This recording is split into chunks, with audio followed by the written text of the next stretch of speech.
জাতির পিতা হওয়ার যোগ্যতা তার ভিতরে নাই। জাতির পিতার দোহাই দিয়া যেই দেশের মানুষ বাজার করতে গিয়া চোখের পানি জড়ায়া কান্নাকাটি করে, ওই দেশের জনগণের ট্যাক্সের টাকা খরচ কইরা মূর্তি আর ভাস্কর্য বানানো, এই দেশের জনগণের সাথে হাসাহাসি করা ছাড়া কিছু না। এই জন্য বলি এমন জাতির পিতা আমরা চাই না যেই জাতির পিতার ভাস্কর্য বানাইতে গিয়া জনগণের ট্যাক্সের টাকা নষ্ট করা হয়। আমরা এমন জাতির পিতা চাই না যেই জাতির পিতা আন্দোলনের কারণে তার পথ পরিবর্তন হয়ে যায়। এই জন্য গোটা দুনিয়ার মুসলমানদের একমাত্র জাতির পিতা, আল্লাহ প্রদত্ত জাতির পিতা বাবা ইব্রাহিম আলাইহিস সালাম। আল্লাহর রাসূল বলেন, আমি আমার ওই জাতির পিতা আমার বাবা ইব্রাহিম আলাইহিস সালামের দোয়ার ফসল। বলে এই দোয়া তিনি কখন, কিভাবে, কোথায় করলেন?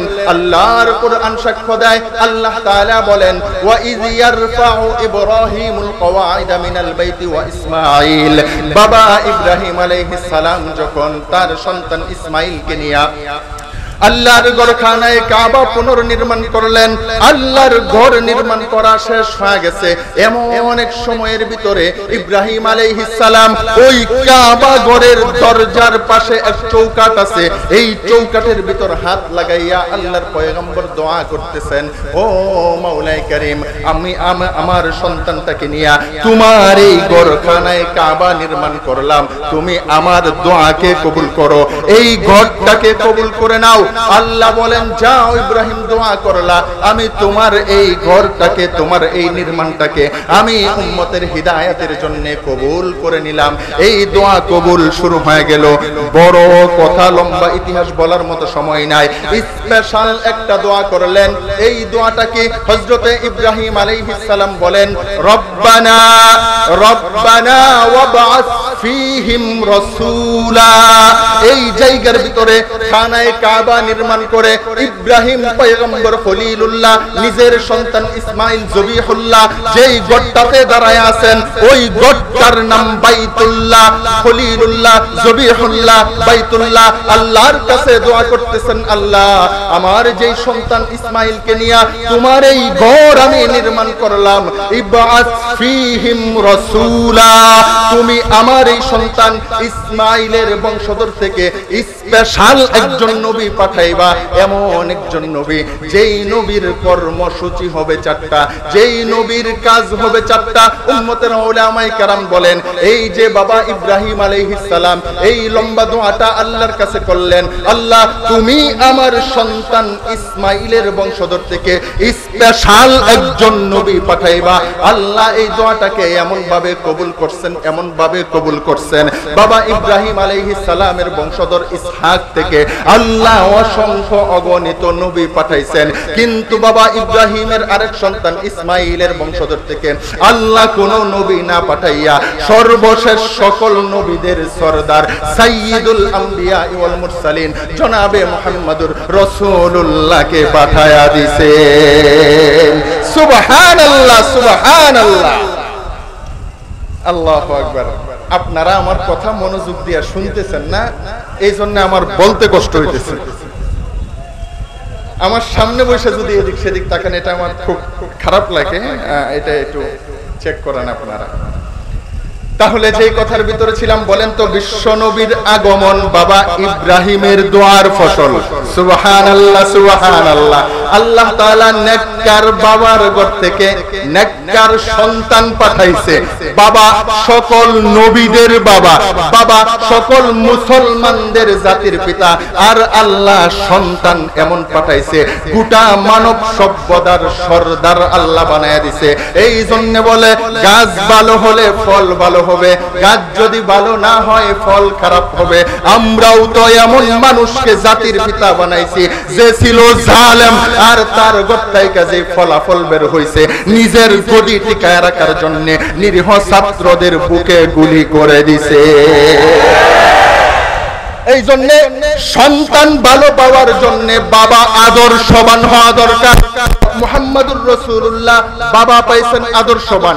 জাতির পিতা ইব্রাহিম আলাইহিস সালাম আল্লাহ তাআলা দোয়া কবুল করে শেষ পয়গম্বর হিসাবে মুহাম্মদুর রাসূলুল্লাহকে দুনিয়াতে পাঠাইলেন। কার মাধ্যমে পাঠাইলেন? লম্বা ইতিহাস। কুরাইশ বংশ, তৎকালীন গোটা দুনিয়ার সবচাইতে বড় সম্ভ্রান্ত বংশ। আর এই বংশের সবচাইতে সম্মানিত ব্যক্তির নাম হলো আব্দুল মুত্তালিব। আল্লাহর বান্দা, আল্লাহর ঘরখানায় কাবার কাছে শোয়া আছেন। আল্লাহর পক্ষ থেকে স্বপ্ন চলে আসছে, হে আব্দুল মুত্তালিব তুমি জমজম খনন করো।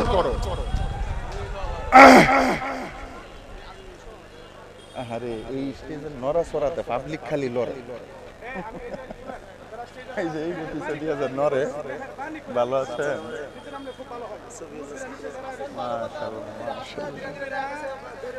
লা ইলাহা। মাঝে মাঝে আসে এক বেশ্যা সংসদের ভিতর দাঁড়ায় বলছিল যে আমরা যদি ক্ষমতা দেন তাহলে মানুষ ফেরি কইরা যেমন আলু আর মূলা বেচে এক সময় এমন করে কারেন্ট বিক্রি করা হবে। 16 বছর জালেম ক্ষমতায় বসা ছিল, কারেন্টের দেখা পাইছি না।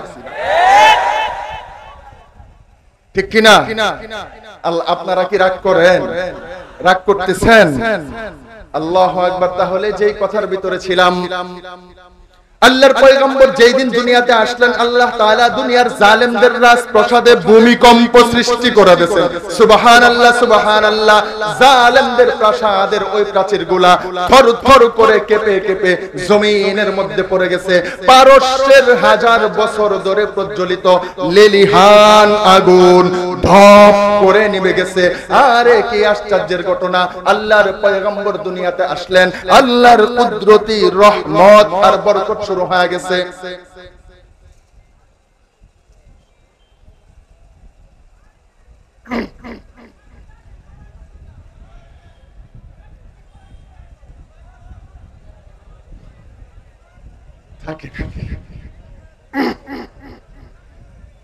আল্লাহ, আমি আমার বয়ান ভুলে যাইতেছি এই পরিবেশের কারণে। আমি যে কেয়ার পরে কি বলবো, কোনটা আসবে কোনটার পরে।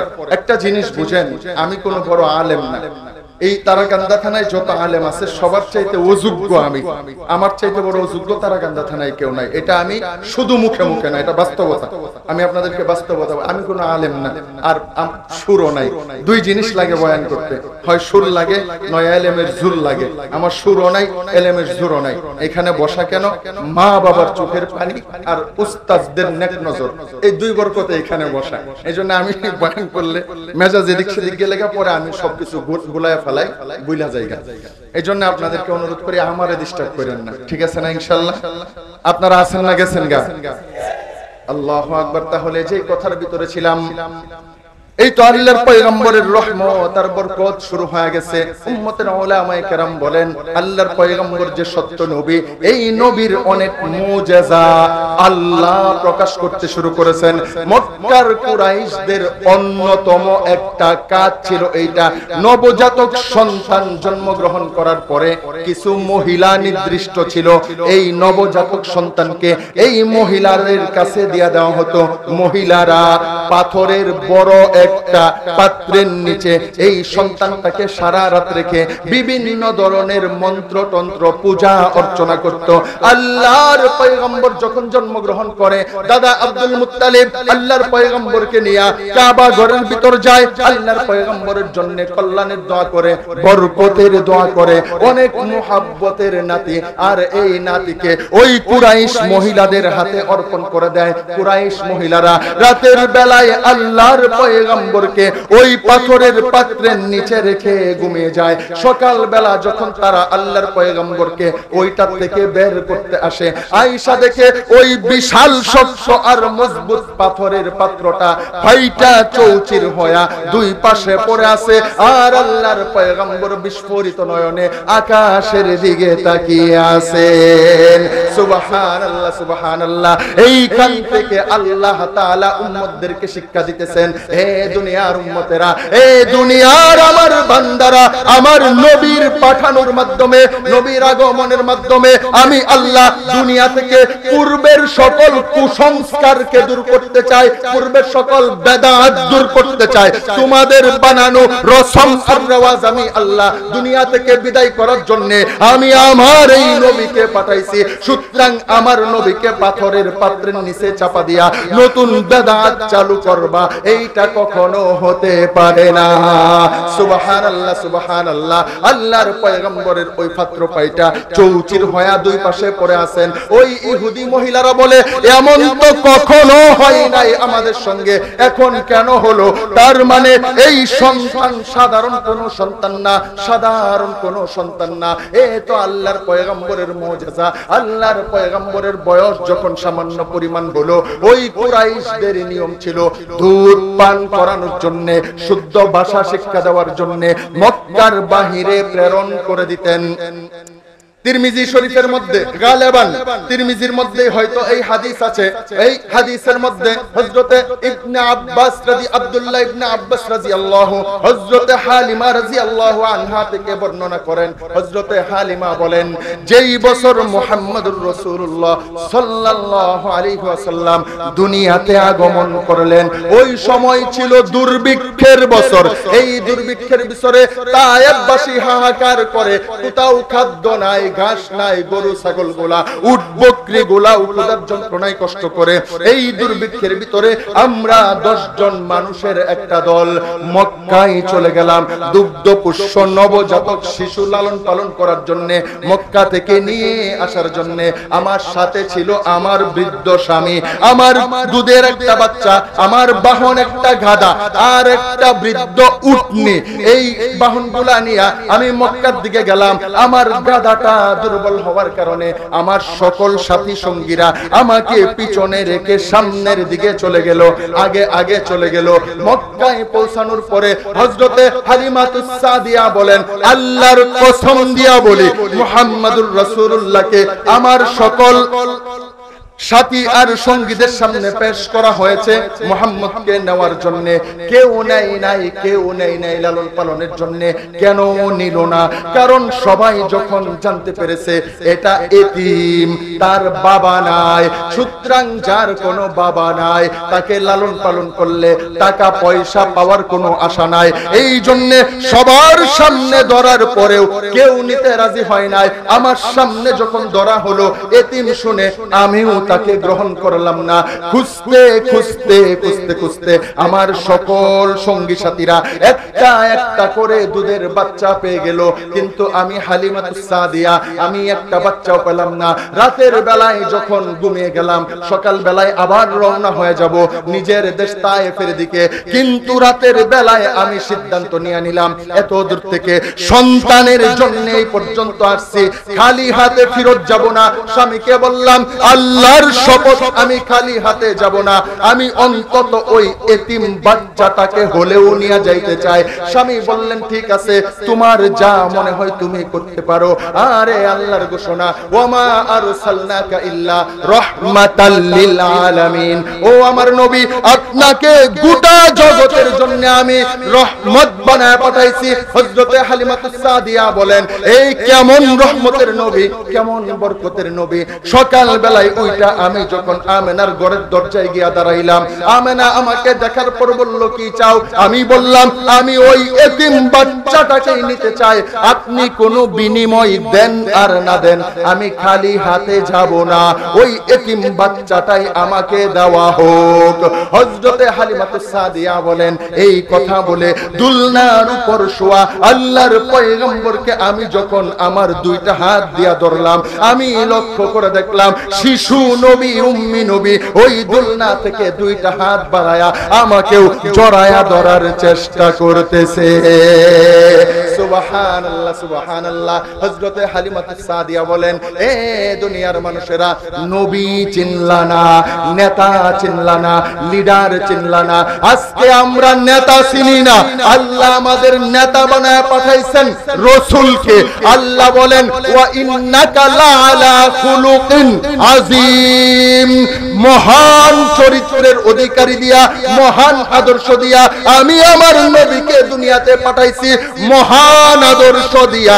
কপাল পুরা মুসলমানের বাচ্চারা আজকে নবীর আদর্শ মানে না, রাস্তা দিয়া স্লোগান দেয়, আমরা সবাই মুজিব সেনা, ভয় করি না বুলেট বোমা, আমরা সবাই জিয়ার সেনা, ভয় করি না বুলেট বোমা। কপাল পুরা মুসলমানের বাচ্চারা এমন এমন নেতাদেরকে আদর্শ বানাইছে, এমন এমন জালেমদেরকে নিজেদের লিডার বানাইছে, যেই সমস্ত নেতারা, লিডারেরা, যেই সমস্ত সেনাপতিরা নিজের শ্রোতাদেরকে, নিজের সমর্থকদেরকে অরক্ষিত অবস্থায় জনগণের হাতে রাইখা নিজে স্বামীর বাড়িতে চলে যায়।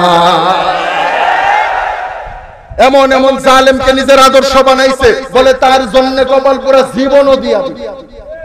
নেতার জন্য জীবন দিলে মোটামুটি শহীদ। আরে কথা বলেন না কেন? জালেমের জন্য জীবন দিলে শহীদ। তোমরা যতই উপর দিয়া শহীদ বলো, কবরে ডুবকা দেহ মায়ের কারে। আই ঠিক কিনা জোরে বলেন না কেন? জালেম বাঁচাইতে গিয়া যেগুলা মইরা গেছে গা, এগুলার কবরে ডুবকা দেখেন ফিতনা কেমন হয়। আপনি তো উপরে নিয়ে ফুল দিতাছে, উপরে কি দেয়? শহীদের প্রতি শ্রদ্ধাঞ্জলি। ভিতরে যদি ফিতনা শুরু হয়, তোর উর্ফের ফুল দিয়া কি করতো? ঠিক কিনা জোরে বলেন না কেন? আর যদি হকের পক্ষে তাইকা জীবন চইলা যায়, উপরে যদি দুনিয়ার মানুষ প্রস্রাব কইরা দেয়, আল্লাহ যদি ভিতরে জান্নাতের বাগান বানায় দেয়, তো তোর প্রস্রাবে কি ক্ষতি হবে? ঠিক কিনা জোরে বলেন? এই জন্যই তো বলে, নেতা মানতে গেলে আগে নেতার চরিত্র দেখতে হবে। নেতা মানতে গেলে নেতার আদর্শ দেখা লাগবে। নেতা এমন একজন নেতা হবে, যেই নেতার আদর্শ আমাকে জান্নাতে নিয়ে যাবে। আর ওই আদর্শ হলো আমার আপনার পয়গম্বর। আল্লাহ বলেন, খুলুকিন আযীম, মহান চরিত্রের অধিকারী।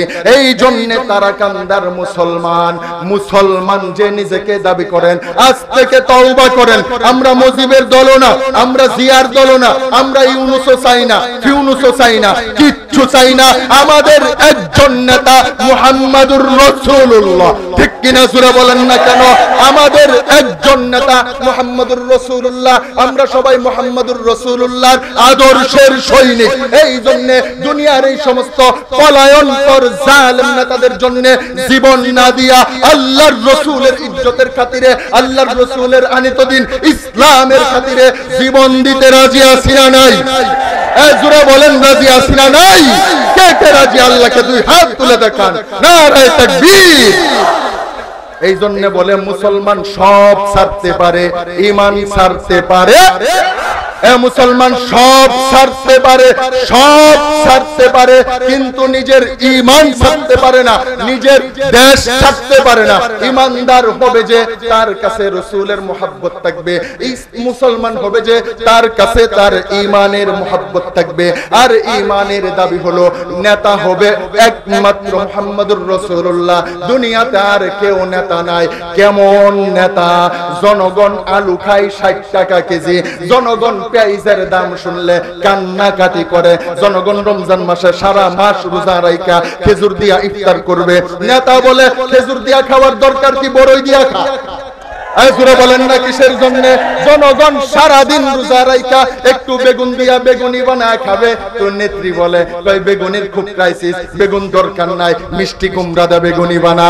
আরে না না না, এরা কখনো আদর্শ হতে পারে না, এরা কখনো আদর্শ হতে পারে না। আদর্শ তো সেই ব্যক্তি। আর খন্দকের যুদ্ধের ইতিহাস করে দেখেন, সাহাবায়ে কেরাম আসছেন, ইয়া রাসূলুল্লাহ, ইয়া হাবিবাল্লাহ, এই মদিনার জমিনের এত বড় বড় পাথরগুলা ভাঙতে বিশাল কষ্ট হয় ইয়া রাসূলুল্লাহ। পেটে খাবার নাই, ওই পেটের ভিতরে কোনো খাদ্য নাই, পানিও নাই, আমরা ক্ষুধার যন্ত্রণায় কাতর। এই জামা উঠাইয়া দেখা দেয়, ইয়া রাসূলুল্লাহ এই যে দেখেন পেটের ভিতরে পাথর বাইদা রাখছি। আল্লাহর পয়গম্বর বলেন, এ সাহাবীরা তোমরা কি মনে করো আমি তোমাদেরকে ক্ষুধার যন্ত্রণা দিয়া আমি পেট ভরে খাইতেছি? সাহাবী কাপড় উঠাইয়া দেখায় একটা পাথর বাঁধা। আল্লাহর পয়গম্বর কাপড় উঠাইয়া দেখায় দেয় রাসূলের পেটে দুইটা পাথর বাঁধা। সুবহানাল্লাহ। আরে সে তো হলো আদর্শ, সে হলো আদর্শ। মক্কা থেকে হিজরত করে মদিনায় যাবেন, আগে মক্কার সকল দুর্বল মুসলমান গুলাকে মদিনায় পাঠায়া হিজরত করায়া, দুর্বল মুসলমান আগে হিজরত করায়া সর্বশেষ নবীজি মুহাম্মদুর রাসূলুল্লাহ তিনি সবার শেষে গেছেন। আর এমন একজনকে নেতা মানছি যে নিজের দুর্বল গুলারে দেশে পালায়া বড় গুলারে নিয়ে দেশ ছাড়ছে। ঠিক কিনা জোরে বলেন না? কিসের জন্য? বড় বড় বোয়াল মাছগুলা যেগুলার জন্য তার দুর্নাম হয়েছে, এগুলারে আগে আগে বাগায় দিছে, 2 দিন আগে 3 দিন আগে বিমান দিয়া পাঠায় দিছে। আর যেগুলা এলাকার সুনুফুডি এগুলারে ফিতনা খাওয়ার জন্য হয়ে গেছে। সুতরাং বলেন তো এরা কি লিডার হওয়ার যোগ্য? জোরা বলেন, যেই নেতা কর্মীকে অস্ত্রের মুখে রাইখা পালায়া যায়, এর চাইতে বড় কপাল পুরা লিডার আর কেউ হতে পারে না। আপনাদের কি মনে হয় মাইরের ধরে হেই খালি কর্মী থয়ে ফলাইছে, আর কেউ ফলাইতো না? আরে জোরা কর না কেন? এইটা যেহেতু ফলাইছে, ভবিষ্যতে যেগুলা আসবে এগুলাও মাইরের ধরে কর্মী থয়াই ফলাইবো। এই জন্য কর্মী যারা আছেন এখন তাইকা সাবধান হয়ে যান। কাকে নেতা মানবেন, আপনার সমর্থন কোন দিকে যাবে, এখন থেকে সাবধান হয়ে যান। যেই সমস্ত নেতারা লিডাররা কর্মীর চিন্তা না কইরা নিজেদের কষ্টের টাকা বিদেশে পাচার করে আমাদের এই দেশের অশিক্ষিত মূর্খরা বিদেশ গিয়া রাস্তা ঝাড়ু দিয়া কষ্ট কইরা রেমিটেন্স পাঠায়া দেশকে স্বাবলম্বী করতে চায়। আর শিক্ষিত এমপি মন্ত্রী নামদারি সুররা এই দেশের টাকা পাচার কইরা দেশটাকে ধ্বংস করে। সুতরাং আমরা আমাদের দেশে আর কোন জালেম আর কোন পাচারকারী দেখতে চাই? আজরা বলেন দেখতে চাই? আমরা এই দেশে সব দেখছি, ব্রিটিশের শাসন আমল দেখছি, ভারতের শাসন দেখছি, পাকিস্তানি জালেমদের শাসন দেখছি, তারপরে থাইকা শেখ মুজিবের শাসন দেখলাম, জিয়ার শাসন দেখলাম, চাচার শাসন দেখলাম, বাবির শাসন দেখলাম, বুবুর শাসন দেখলাম। সব দেখতে দেখতে আমরা এখন ক্লান্ত। এখন সব আমরা আল্লাহর এই জমিনে আমাদের এই দেশে আল্লাহর কোরআনের শাসন দেখতে চাই।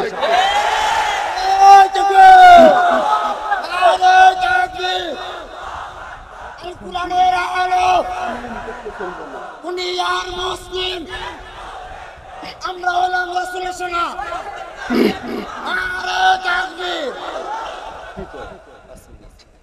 আল্লাহু আকবার। তাহলে ইসলামের পক্ষে আমরা আছি না নাই? এই জন্য জাগ্রত কবি মুহিব খানের গান এক লাইন গায়ে ফেলবো নাকি? আমি তো গান পারি না। বাংলাদেশের সব মানুষের নাম বদলাতে পারে, বইয়ের পাতায় স্বাধীনতা সংগ্রাম বদলাতে পারে, বঙ্গোপসাগরের সব পানি যেতে পারে শুকিয়েও, গোটা রাজধানী গিলে নিতে পারে বুড়ি গঙ্গার ঢেউ, সুন্দরবন কেটে হতে পারে ইটের বাটার লাকড়ি, শিল্পপতিরা দেউলিয়া হয়ে খুঁজতে পারেন চাকরি, মন্ত্রীরা পেয়ে যেতে পারে, চুর গুন্ডারা পেয়ে যেতে পারে মন্ত্রীর মর্যাদা, আইনের ফাঁকে কালো টাকা সব হয়ে যেতে পারে সাদা। অনেকেই বলে এই দেশ নাকি হুজুগে জাতির দেশ, দফাই দফাই বদলায় আর রং রং পরিবেশ, তাই বলে ইসলাম তো এদেশে হুজুগে হবে না শেষ, হুজুগে হবে না শেষ। ইসলাম এ মাটির পরতে পরতে জনপদে গড়ে গড়ে, ইসলাম এ মাটির 90% মানুষের অন্তরে, ইসলাম নিয়ে কেউ ছিনিমিনি খেলে এমন শক্তি নেই। আর কিছু থাক না থাক এদেশে ইসলাম থাকবে, আর কিছু না থাক না থাক এদেশে ইসলাম থাকবে, সবকিছু বদলে যাক এদেশে ইসলাম থাকবে। ইসলাম ছিল, ইসলাম আছে, ইসলাম থাকবে। ঠিক কিনা জোরে বলেন? এই জন্য বলে আমরা সব জালেম দেখে ফেলাইছি, এখন আমরা ইনসাফের শাসন দেখতে চাই, ঠিক কিনা জোরে বলেন না? কিসের জন্য? আমরা যদি 16 বছরের জালেমকে 1-1.5 মাসের আন্দোলন দিয়া দেশ ছাড়তে বাধ্য করতে পারি, বর্তমান যারা তোমরা ক্ষমতায় বসে আছো তোমাদেরকেও হুঁশিয়ার করতে চাই, এই তারাকান্দার জমিন থেকে সাবধান বাণী দিয়া দিতে চাই, এই দেশের মানুষের কল্যাণে নিজেদের জীবন উৎসর্গ করবা। যদি দেশের মানুষের উপর জুলুমের ছড়ি আরেকবার উত্তোলন করো, বাংলার মানুষ তোমাদেরকেও দেশ ছেড়ে পালাতে বাধ্য করবে। যে কথার ভিতর ছিলাম, আল্লাহর পয়গম্বর ছিলেন গোটা বিশ্ব জগতের জন্য রহমত। আম্মা জান হযরতে হালিমাতুস সাদিয়া রাদিয়াল্লাহু আনহা তিনি বলেন, আরে দুনিয়ার মানুষেরা, আল্লাহর পয়গম্বর কেমন এক রহমতের রহমত, কেমন এক রহমতের রহমত। আমি ওই শিশু মুহাম্মদকে কুলের ভিতর নিয়া আমি যখন আমার ওই দুর্বল গাধাটার উপর সওয়ার হয়ে গেলাম, যেই গাধাটা আসার সময়ে সবার পিছনে পড়ে গেছে, যেই গাধাটা আসার সময় সবার পিছনে পড়ছে, আরে সরওয়ারে দো আলমকে নিয়ে গাধার উপর বসার সঙ্গে সঙ্গে আল্লাহ গাধাকে এত শক্তিশালী বানায়া দিবেন, ওই দুর্বল গাধা এখন সবার আগে আগে চলতে শুরু করেছে। সুবহানাল্লাহ, সুবহানাল্লাহ। হযরতে হালিমাতুস সাদিয়া রাদিয়াল্লাহু তাআলা আনহা তিনি বলেন, আমার যেই বৃদ্ধ উটনিটা যার উলানের ভিতরে এক ফোঁটা দুধ ছিল না, আমি আল্লাহর পয়গম্বরকে কুলে নেওয়ার সঙ্গে সঙ্গে আমার ওই দুর্বল উটনিটার উলান দুধে পরিপূর্ণ হয়ে গেছে, আমার বুক শুকিয়ে গিয়েছিল। আল্লাহর রাসূলকে নেওয়ার আগের রাতে সারা রাত আমার সন্তানটা কান্নাকাটি করছে, আমি আমার নিজের সন্তানটাকে এক ফোঁটা দুধ পান করাইতে পারি নাই, কিন্তু যেই মুহূর্তে আমি আল্লাহর পয়গম্বরকে আমার দুই বাহুর ভিতরে জড়ায়া ধরছি, আরে কেমন এক রহমতের রহমত, আল্লাহর রহমত শুরু হয়ে গেছে। আম্মা জান হালিমাতুস সাদিয়া বলেন, রাসূলকে কোলে নেওয়ার সঙ্গে সঙ্গে আমার নিজের শুকনা স্তনগুলোকে আল্লাহ দুধে পরিপূর্ণ করে দিয়েছেন। সুবহানাল্লাহ, সুবহানাল্লাহ। ওই রহমতি বরকতি নবীর জন্মের মাস হলো রবিউল আউয়াল মাস। জাতির পিতা হতে পারে, জাতির পিতা হওয়ার যোগ্যতা তার ভিতরে নাই। জাতির পিতার দোহাই দিয়া যেই দেশের মানুষ বাজার করতে গিয়া চোখের পানি জড়ায়া কান্নাকাটি করে, ওই দেশের জনগণের ট্যাক্সের টাকা খরচ কইরা মূর্তি আর ভাস্কর্য বানানো, এই দেশের জনগণের সাথে হাসাহাসি করা ছাড়া কিছু না। এই জন্য বলি, এমন জাতির পিতা আমরা চাই না যেই জাতির পিতার ভাস্কর্য বানাইতে গিয়া জনগণের ট্যাক্সের টাকা নষ্ট করা হয়। আমরা এমন জাতির পিতা চাই না যেই জাতির পিতা আন্দোলনের কারণে তার পথ পরিবর্তন হয়ে যায়। এই জন্য গোটা দুনিয়ার মুসলমানদের একমাত্র জাতির পিতা, আল্লাহ প্রদত্ত জাতির পিতা বাবা ইব্রাহিম আলাইহিস সালাম। আল্লাহর রাসূল বলেন, আমি আমার ওই জাতির পিতা আমার বাবা ইব্রাহিম আলাইহিস সালামের দোয়ার ফসল। বলে এই দোয়া তিনি কখন, কিভাবে, কোথায় করলেন? আল্লাহর কুরআন সাক্ষ্য দেয়। আল্লাহ তাআলা বলেন, ওয়া ইয ইয়ারফাউ ইব্রাহিমুল কওয়াইদা মিনাল বাইতি ওয়া ইসমাঈল। বাবা ইব্রাহিম আলাইহিস সালাম যখন তার সন্তান ইসমাঈলকে নিয়ে আল্লাহর ঘরখানায় কাবা পুনর্নির্মাণ করলেন, আল্লাহর ঘর নির্মাণ করা শেষ হয়ে গেছে, এমন এক সময়ের ভিতরে ইব্রাহিম আলাইহিস সালাম ওই কাবা ঘরের দরজার পাশে এক চৌকাঠ আছে, এই চৌকাঠের ভিতর হাত লাগাইয়া আল্লাহর পয়গম্বর দোয়া করতেছেন, ও মাওলাই কারীম, আমি আমার সন্তানটাকে নিয়ে তোমার এই ঘরখানায় কাবা নির্মাণ করলাম, তুমি আমার দোয়াকে কবুল করো, এই ঘরটাকে কবুল করে নাও। আল্লাহ বলেন, যাও ইব্রাহিম, দোয়া করলা, আমি তোমার এই ঘরটাকে, তোমার এই নির্মাণটাকে আমি উম্মতের হিদায়াতের জন্য কবুল করে নিলাম। এই দোয়া কবুল শুরু হয়ে গেল। বড় কথা, লম্বা ইতিহাস বলার মতো সময় নাই, স্পেশাল একটা দোয়া করলেন। এই দোয়াটাকে হযরতে ইব্রাহিম আলাইহিস সালাম বলেন, রব্বানা রব্বানা ওয়াবআস ফীহিম রাসূলা। এই জায়গার ভিতরে খানায়ে কাবা নির্মাণ করে ইব্রাহিম পয়গম্বর খলিলুল্লাহ নিজের সন্তান ইসমাইল জবিহুল্লাহ যেই গড়টাতে দাঁড়ায় আছেন ওই গড়টার নাম বাইতুল্লাহ। খলিলুল্লাহ জবিহুল্লাহ বাইতুল্লাহ আল্লাহর কাছে দোয়া করতেছেন, আল্লাহ আমার যেই সন্তান ইসমাইলকে নিয়ে তোমার এই ঘর আমি নির্মাণ করলাম, ইবআস ফীহিম রাসূলা, তুমি আমার এই সন্তান ইসমাইলের বংশধর থেকে স্পেশাল একজন নবী পাঠাইবা, এমন একজন নবী যেই নবীর কর্মসূচি হবে চারটা, যেই নবীর কাজ হবে চারটা। উম্মতের উলামায়ে কেরাম বলেন এই যে বাবা ইব্রাহিম আলাইহিস সালাম এই লম্বা দোয়াটা আল্লাহর কাছে করলেন, আল্লাহ তুমি আমার সন্তান ইসমাইলের বংশধর থেকে স্পেশাল একজন নবী পাঠাইবা।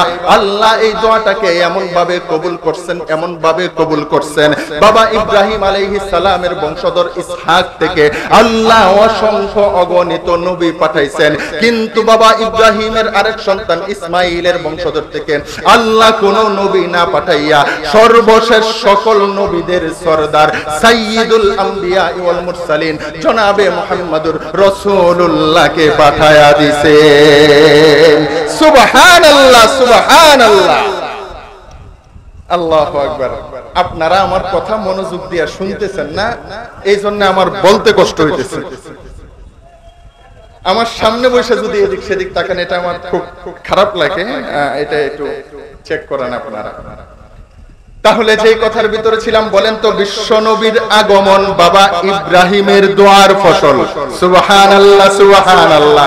আল্লাহ তাআলা নেককার বাবার ঘর থেকে নেককার সন্তান পাঠাইছে, বাবা সকল নবীদের বাবা, বাবা সকল মুসলমানদের জাতির পিতা, আর আল্লাহ সন্তান এমন পাঠাইছে গোটা মানব সভ্যতার সরদার আল্লাহ বানায়া দিছে। এই জন্য বলে গাছ ভালো হলে ফল ভালো হবে, গাছ যদি ভালো না হয় ফল খারাপ হবে। আমরাও তো এমন মানুষকে জাতির পিতা বানাইছি যে ছিল জালেম, আর তার গত্তায় কাজে ফলাফল বের হইছে নিজের গদি টিকায় রাখার জন্য নিরীহ ছাত্রদের বুকে গুলি করে দিছে। এই জন্য সন্তান ভালো পাওয়ার জন্য বাবা আদর্শবান হওয়া দরকার। মুহাম্মদুর রাসূলুল্লাহ বাবা পাইছেন আদর্শবান, জাতির পিতা ইব্রাহিম আলাইহিস সালাম আল্লাহ তাআলা দোয়া কবুল করে শেষ পয়গম্বর হিসাবে মুহাম্মদুর রাসূলুল্লাহকে দুনিয়াতে পাঠাইলেন। কার মাধ্যমে পাঠাইলেন? লম্বা ইতিহাস। কুরাইশ বংশ তৎকালীন গোটা দুনিয়ার সবচাইতে বড় সম্ভ্রান্ত বংশ, আর এই বংশের সবচাইতে সম্মানিত ব্যক্তির নাম হলো আব্দুল মুত্তালিব। আল্লাহর বান্দা আল্লাহর ঘরখানায় কাবার কাছে শোয়া আছেন, আল্লাহর পক্ষ থেকে স্বপ্ন চলে আসছে, হে আব্দুল মুত্তালিব তুমি জমজম খনন করো। কুরাইশরা চলে আসে, আয়েশা তারা এইখানে বাধা দেয়, হে আব্দুল মুত্তালিব আমরা এই জায়গাটার ভিতরে আমাদের ওই মূর্তির নামে পশু জবাই করি, এইখানে আমরা তার পায়ে সিজদা করি, তার ইবাদত করি, তুমি এই জায়গায় খনন করতে পারবা না। আব্দুল মুত্তালিব নিজের সন্তান হারিস বিন আব্দুল মুত্তালিবকে নাঙ্গা তরবারি নিয়ে দাঁড় করায় দেয়, তুমি এইখানে পাহারা দিবা, খুব আমি খনন করবই করব, কেউ যদি বাধা দেয় যতক্ষণ জীবন থাকবে লড়াই করবা। তার এই মারমুখী আচরণ দেখা মক্কার কুরাইশরা হাল ছেড়ে দেয়। আল্লাহর পয়গম্বরের দাদা আব্দুল মুত্তালিব কুঠার দিয়া খনন করতে করতে করতে করতে সামান্য পরিমাণ যখন খনন করে নিচের দিকে চলে যায়, আল্লাহর কুদরত জারি হয়া কলকল করে জমজমের পানি বের হয়ে যায়। সুবহানাল্লাহ, সুবহানাল্লাহ। এই তো জমজমের পানি বের হয়ে গেছে। উম্মতের উলামায়ে কেরাম বলেন, এই জমজমের পানি কেমন এক পানি তোমরা জানো নাকি? আল্লাহর পয়গম্বরের হাদিস সাক্ষ্য দেয়। আল্লাহর পয়গম্বর বলেন, এ আমার উম্মতেরা শোনো শোনো, জমজমের পানি ক্ষুধার্তের জন্য খাবার, অসুস্থের জন্য ঔষধ। সুবহানাল্লাহ, সুবহানাল্লাহ। আপনাদের মনোযোগ আছে না নাই? তাহলে কি বললাম? জমজমের পানি ক্ষুধার্ত ব্যক্তির খাবার, পিপাসার্তের পানি অসুস্থ ব্যক্তির জন্য ঔষধ। এজন্যই আল্লাহর পয়গম্বর বলেন, কঠিন কঠিন রোগে আক্রান্ত বান্দারা যদি জমজমের পানি তারা সুস্থতার নিয়াত করে খায়, আল্লাহ জমজমের পানির বরকতে ওই অসুস্থতাকে দূর করে দেয়। যেই কথার ভিতরে ছিলাম, এই জমজমের পানি বের হয়ে গেছে। এতদিন পর্যন্ত যে কুরাইশরা জমজমের কূপ খনন করতে দিবে না, এখন তারা পানি দেখা দৌড়ায় আসছে। হে আব্দুল মুত্তালিব, পানিতে আমাদেরও অধিকার আছে, আমরাও অধিকার চাই, আমরাও এটা থেকে ভাগ চাই। আব্দুল মুত্তালিব বলে, না না না না, আমি কাউকে ভাগ দিব না। এই যে দ্বন্দ্ব শুরু হয়ে গেছে, দ্বন্দ্বের পরে লম্বা ঘটনা আমি বলতে পারবো না, সময় নাই। এই দ্বন্দ্বের ভিতরে আব্দুল মুত্তালিব আল্লাহর দরবারে সে মান্নত করে, আল্লাহ তুমি যদি এইটার সুন্দর সমাধান করে দাও, তাহলে আমি আমার একটা দুইটা করে সন্তান হতে হতে 10 নাম্বার যে সন্তান জন্মগ্রহণ করবে, আমি ওই সন্তানটাকে তোমার নামে কুরবানি দিয়া দিব। আব্দুল মুত্তালিব মান্নত করে 10 নাম্বার সন্তান আমি কুরবানি দিয়া দিব। উম্মতের মুফাসসিরিনে কেরাম বলেন, এই সন্তান হতে হতে হতে হতে হতে হতে 9 সন্তানের পরে 10 নাম্বার যে সন্তান জন্মগ্রহণ করে, ওই সন্তানকে বলে, ওই সন্তান আর কেউ না, দু জাহানের সরদার সাইয়্যিদুল মুরসালিন খাতামুন নবিয়্যিন জনাবে মুহাম্মদুর রাসূলুল্লাহর সম্মানিত বাবা আব্দুল্লাহ। 10 নাম্বার সন্তান আব্দুল্লাহ। আব্দুল মুত্তালিব সন্তান বড় হওয়ার পরে সবাইকে ডাক দেয়, 10 সন্তানকে ডাইকা বলে, সন্তানেরা আমি আল্লাহর নামে মানত করেছিলাম, 10 নাম্বার আমার একটা সন্তান আল্লাহর জন্য কুরবানি করব, বলো তোমরা কে রাজি? কেউ রাজি হয় না, লটারি করা হয়, কে আল্লাহর জন্য কুরবানি হবে। ওই জায়গায় আল্লাহর পয়গম্বরের বাবা আব্দুল্লাহর নাম উঠা যায়, আব্দুল্লাহকে কুরবানি করা হবে। অনেক বড় ইতিহাস। কুরবানি করার জন্য কাবার চক্করে নিয়ে যাওয়া হয়। কাবার চক্করে নেওয়ার পরে মক্কার কুরাইশরা বাধা দেয়, হে আব্দুল মুত্তালিব, আপনি আল্লাহর ঘরের খাদেম, আপনি যদি মানব হত্যা শুরু করেন, নর বলি দেওয়া শুরু করেন, তাহলে সিলসিলা জারি হয়ে যাবে, মানুষ নর বলি দিতে থাকবে, সুতরাং আপনি কুরবানি করবেন না। কিন্তু আব্দুল মুত্তালিব কারো কথা মানে না, কুরবানি করবে। বুকের উপর পাড়া দিয়া পয়গম্বরের বাবাকে জমিনের ভিতর শুয়াইয়া এইবার ছুরি চালায়া দিবেন। আল্লাহর পয়গম্বরের চাচা হযরতে আব্বাস রাদিয়াল্লাহু, আল্লাহু আকবার। তাহলে যেই কথার ভিতরে ছিলাম, হযরতে আব্বাস রাদিয়াল্লাহু নিজের কলিজার টুকরা ছোট ভাই আব্দুল্লাহ বাবার পায়ের নিচে কুরবানি হয়ে যাবে। বাবা সন্তানের গলায় আল্লাহর জন্য ছুরি চালায়া দিতেছেন। নাউজুবিল্লাহ, জুরে বলেন। বলেন তো দেখি, ইসলামী শরিয়াতে নরবলি দেওয়া জায়েজ আছে? ইসলামী শরিয়াতে নরবলি দেওয়া জায়েজ নাই, আল্লাহর নামে পশু জবাই করা জায়েজ আছে, বলি দেওয়া না।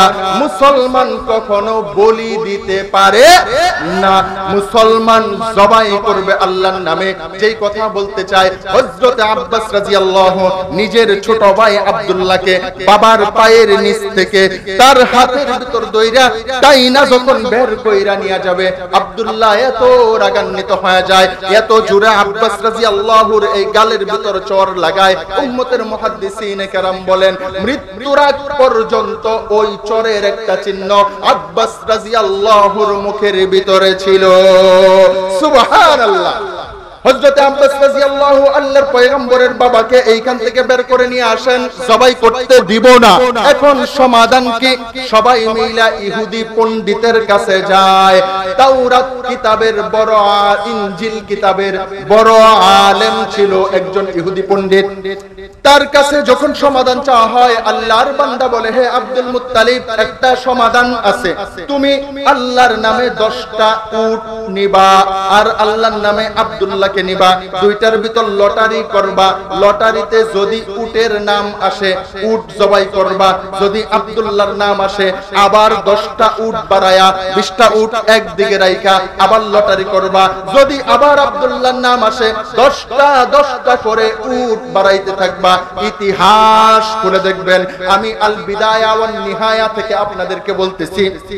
আল্লামা ইবনে কাসির রাহমাতুল্লাহি আলাইহি বিখ্যাত ইতিহাসবিদ ইবনে ইসহাক রাহমাতুল্লাহি আলাইহি থেকে বর্ণনা করেন, এইভাবে 10টা উট আব্দুল্লাহ এক পাশে লটারি করে, বারবার আব্দুল্লাহর নাম উঠা যায়, আব্দুল্লাহকে জবাই করো, উঠতে উঠতে 10টা উট বাড়াইতে যখন 100 উট পরিপূর্ণ হয়ে যায়, ওই মুহূর্তে আল্লাহর কুদরতে সর্বশেষ ওই লটারির মাধ্যমে লটারিতে উটের নাম চলে আসে।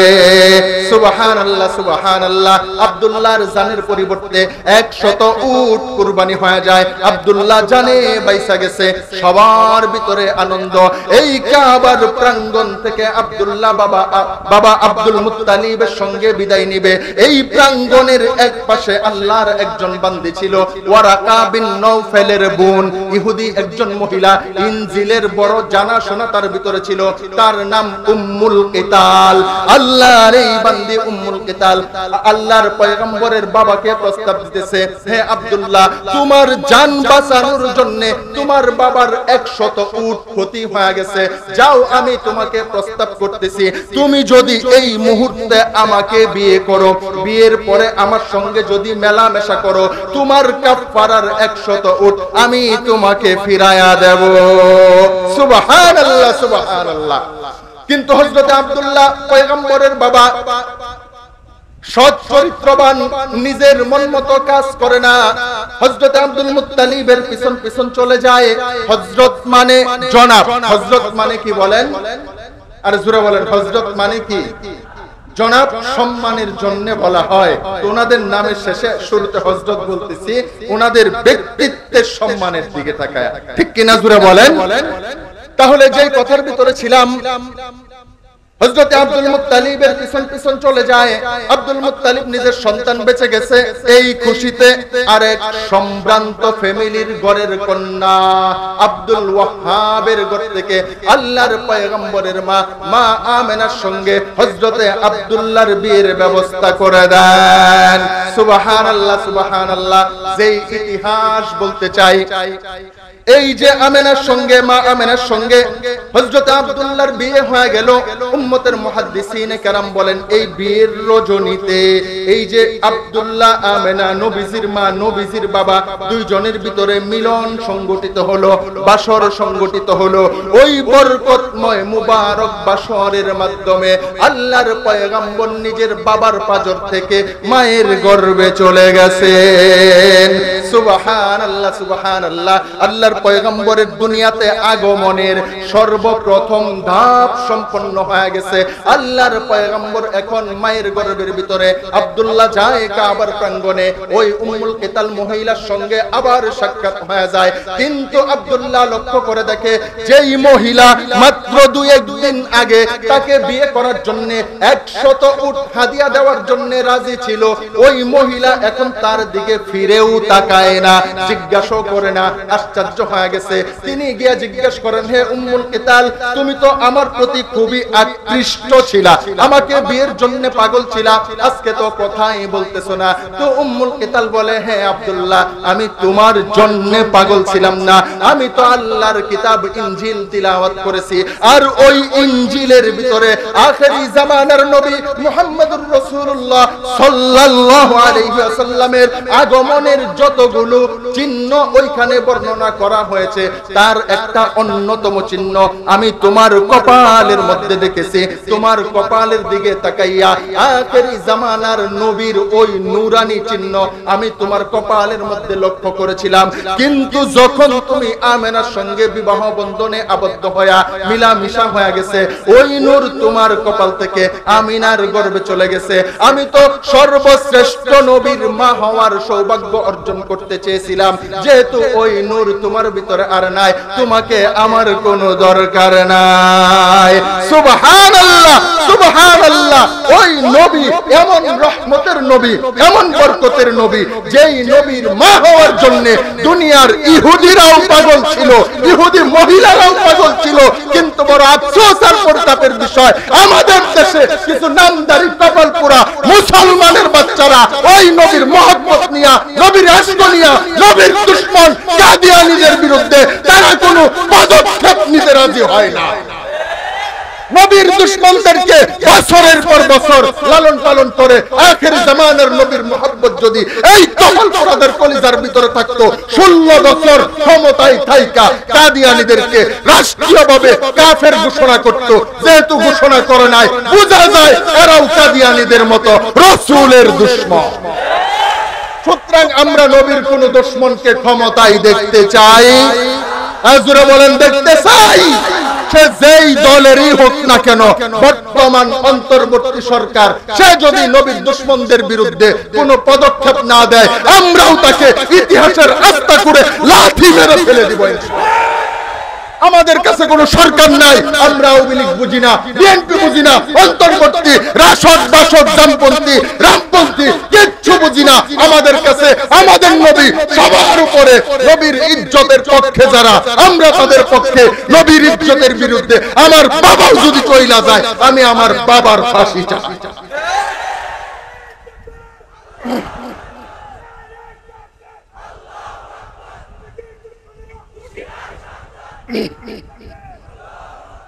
আল্লাহু আকবার। তাহলে যে ইতিহাসের মধ্যে ছিলাম, আল্লাহর পয়গম্বর নিজের মায়ের গর্ভে চলে আসছেন, যার সম্পর্কে আল্লাহ তাআলা কোরআনে হাকীমের মধ্যে বলেন, ওয়ামা আরসালনাকা ইল্লা রাহমাতাল লিল আলামিন। আল্লাহ বলেন, ও দুনিয়ার মানুষেরা শোনো শোনো, আমার এই নবী সাধারণ কোন নবী নয়, অন্যান্য নবীদের মতো নবী নয়। আল্লাহ বলেন, আমি আমার এই নবীকে গোটা মানব সভ্যতার জন্য, গোটা সৃষ্টি জগতের জন্য রহমত বানায় পাঠাইছি। সুবহানাল্লাহ সুবহানাল্লাহ। ওই রাসূলের মুহাব্বত আমাদের ভিতরে আছে না নাই? জোরে বলেন তো, রাসূলের মুহাব্বত না থাকলে ঈমান থাকে? আরো জোরে বলেন, রাসূলের মুহাব্বত কত বেশি থাকা লাগবে? হযরত ওমর রাদিয়াল্লাহু বলেন, ইয়া রাসূলুল্লাহ, আমি দুনিয়ার সবার চাইতে আপনাকে বেশি মুহাব্বত করি, কিন্তু আমি নিজেকে তার চাইতে